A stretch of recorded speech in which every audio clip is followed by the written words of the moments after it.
So brown out karon diri no.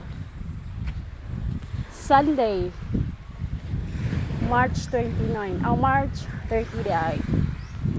So mo na ni karon ang laay, sugod na ang laay. So mga tao karon daghanay kay diri nanganhi kay ano brown out tapos init kay sa tanan.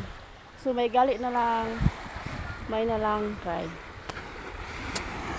hangin diri kay og dili namot na lang. So ubay-ubay sa mga tao dito na dito daghan mo na nag-amigas. Diri lang sa mo ang apart medyo mingaw lang kay wala na ang mga tao manggudi na mulaos diri kay medyo sudlo man siya. So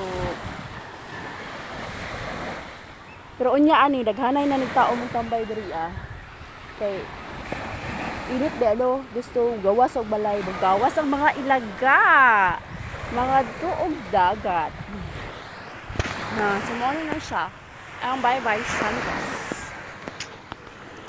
So bago kami naman nagsimba so nagwarla-warla lang sa ko karon kay unya taod-taod mo balik ko dito sa Mapi kay